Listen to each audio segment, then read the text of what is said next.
She was an ordinary woman living a simple life in a small town where days were filled with routine work and quiet evenings passed without notice from the world around her yet deep. Inside she carried a love for music that had begun in childhood, when she first heard a piano played at a local gathering, and felt something shift inside her heart. Though her family struggled with money and survival came before dreams, so music slowly became a silent companion rather than a path she could follow. As years passed, she became known as dependable, kind, and invisible, someone people trusted but rarely truly saw. And the piano remained only a memory that surfaced in rare moments of solitude when melodies returned to her mind uninvited. She never spoke about it and never imagined it could matter again, because life had taught her to accept limits and stay within them, yet fate often works quietly and without permission. And on an ordinary day, she found herself present at an event where a famous pianist had arrived. Admired by many, surrounded by confident skill and praise.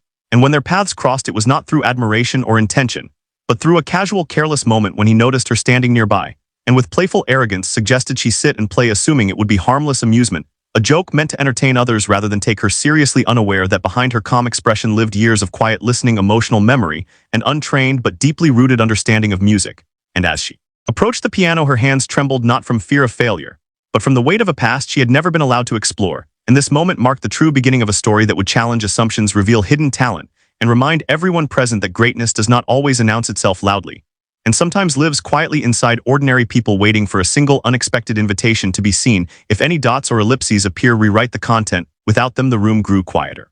As attention slowly shifted toward her, and she felt the weight of many eyes resting on her ordinary clothes and hesitant steps, while the famous pianist smiled casually, expecting laughter rather than music, and people nearby whispered amused comments, assuming the moment would be awkward entertainment. Yet as she reached the piano, memories returned of dusty keys from her childhood, and the way sound once made her feel understood. And she sat down, carefully breathing deeply as her fingers hovered, unsure but guided by instinct rather than training. And when she pressed the first keys, the sound was soft but honest, carrying emotion rather than perfection, and the chatter faded as something unexpected filled the space. Because the notes did not stumble as predicted, instead they flowed with feeling shaped by years of silent listening and lived experience. And the pianist straightened slightly, sensing something different though still doubtful, while she continued allowing emotion to guide her hands. And in that moment she was no longer the invisible woman from a small town, but someone speaking through sound, telling a story of restraint, patience, and unspoken dreams. And the audience felt it even if they could not explain why. The room felt changed. And this part of the story shows how a simple joke began to shift into curiosity as assumptions weakened. And the first signs appeared that this ordinary woman carried something rare that could not be dismissed easily, even by those who believed talent must always come with reputation and formal training. If any dots or ellipses appear, rewrite the content. Without them, as her playing continued, the mood in the room shifted from casual amusement to focused silence. And people leaned forward without realizing it, because the music carried sincerity that demanded attention, and each movement of her hands showed restraint and control, shaped by listening rather than lessons. And the famous pianist now watched closely, his smile fading into confusion, as he noticed phrasing choices that revealed emotional intelligence rather than random guessing. And he began to sense that this was not luck, but something deeper, built over years of quiet absorption. And the audience stopped whispering as they felt a shared emotion rise, something warm and familiar that reminded them of forgotten dreams and personal losses. And the woman herself seemed transformed as her shoulders relaxed and her breathing steadied, because the piano no longer felt foreign, it felt like home, and she allowed herself to trust the sound she was creating, guided by memory and feeling instead of fear. And the room filled with a sense of honesty that cut through expectations and judgment. And the pianist shifted his posture, now fully alert, because he recognized moments in the melody that required instinct no beginner could fake. And his curiosity turned into respect mixed with disbelief, while others exchanged glances, realizing they were witnessing something rare and unplanned. And as the final notes of that section lingered in the air, the silence that followed was not awkward but heavy with recognition, because something meaningful had just been revealed. And this part of the story shows the turning point where doubt began to crack, admiration quietly formed, and everyone present started to understand that talent does not always follow predictable paths, and sometimes reveals itself only when given the smallest opening to breathe. If any dots or ellipses appear, rewrite the content. Without them, when she finished playing, she slowly lifted her hands, and the silence held for a moment longer than expected, because no one wanted to break what they had just felt. And then quiet applause began, growing into full acknowledgement, not loud or exaggerated, but sincere. And the woman stood unsure of what to do, feeling exposed yet lighter, as if something long carried had been set down. And the famous pianist approached her, no longer amused but visibly unsettled, because his casual joke had revealed a depth he did not anticipate.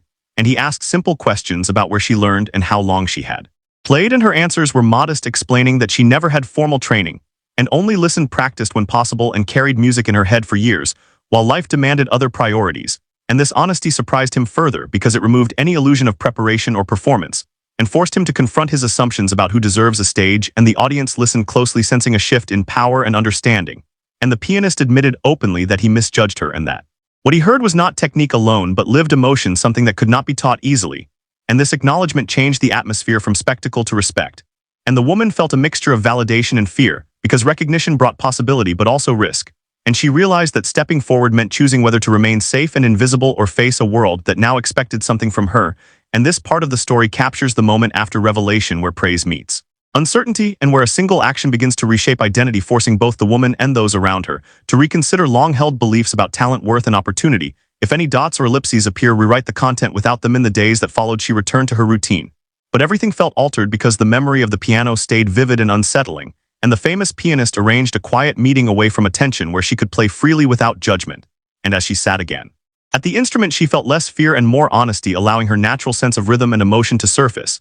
And he listened carefully, not as a star, but as a student observing something rare, and he noticed gaps in technique but also an instinctive musical understanding that could not be trained quickly. And he realized her strength came from life experience rather than discipline. And he spoke to her with clarity, explaining that talent alone was not enough, and commitment would be required if she chose this path. And she listened thoughtfully, aware of the sacrifices involved, because choosing music now would mean disrupting a life built on stability and predictability. And this moment showed how opportunity often arrives with cost, and how true support means honesty rather than fantasy, and both understood that whatever came next had to be earned with effort, trust, and courage rather than impulse or pity. If any dots or ellipses appear, rewrite the content without them. As weeks passed, she began structured practice for the first time, balancing work responsibilities with long hours at the piano. And the process was frustrating because discipline exposed weaknesses she had never faced, yet she did not quit because the emotional connection that once guided her now fueled her patience. And the famous pianist checked in regularly, offering guidance without control, encouraging growth while respecting her voice, and slowly her playing gained clarity without losing sincerity. And she learned that improvement did not erase her past, but built upon it, and people close to her noticed changes in confidence and purpose as she allowed herself to be seen.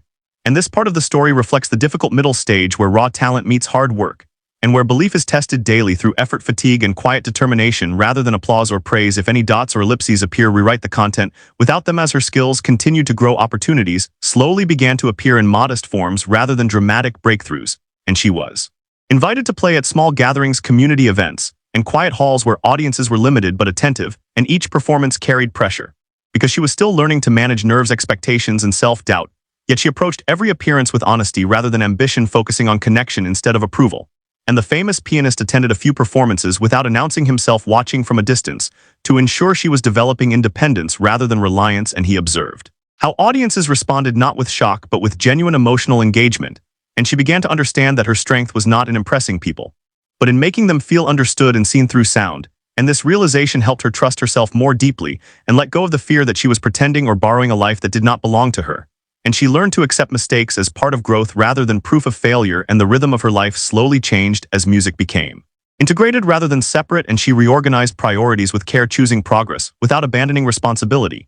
And this phase of the story shows how transformation rarely happens through one dramatic moment, but through many small choices repeated consistently, and how true change settles quietly into daily life, shaping identity from the inside out, and teaching that belonging is not granted by status or approval, but earned through persistent sincerity and the courage to continue even when certainty is absent. If any dots or ellipses appear, rewrite the content without them. As her reputation quietly spread, she was invited to perform at a respected local concert, where musicians, critics, and ordinary listeners gathered. And the pressure felt heavier than before because this time expectations existed and comparisons were inevitable, yet she prepared with steady focus, drawing strength from the journey rather than the outcome. And when she stepped onto the stage, she carried not the identity of a newcomer discovery, but of someone who had earned her place through persistence and honesty. And her performance reflected that maturity because the music was confident, grounded, and emotionally clear. And the audience responded with deep attention rather than surprise, and the famous pianist watched from the audience feeling a sense of humility, because what began as a careless moment had evolved into something meaningful that no longer belonged to him. And he realized that true mentorship means stepping back once growth takes hold. And after the performance, recognition followed in the form of invitations and words of respect that were measured and genuine. And she accepted them calmly, understanding that validation felt different when it arrived, after effort rather than luck. And this part of the story highlights the moment when she was no longer defined by being underestimated or discovered, but by her own consistency and voice. And when the world began to see her not as an exception, but as a musician in her own right, with something lasting to offer. If any dots or ellipses appear, rewrite the content without them. Years later, her story was often retold, but she lived it quietly, continuing to play, teach, and share music without chasing fame, because fulfillment had replaced hunger for validation. And the famous pianist occasionally mentioned her in interviews, not as a miracle or a joke gone wrong, but as a reminder of humility and responsibility. and she remained grounded, remembering where she began and how easily her voice could. Stayed hidden, and when people asked about luck, she spoke honestly about timing, effort, and the courage to accept an unexpected invitation. And her life stood as proof that talent can exist without permission, and that opportunity once given must be met with dedication and integrity. And the final part of her journey shows that true success is not measured by applause alone, but by alignment between who someone is and what they are allowed to become. And her music continued to move people not because story behind it, but because it carried truth, patience, and a life fully lived through sound. If any dots or ellipses appear, rewrite the content without them.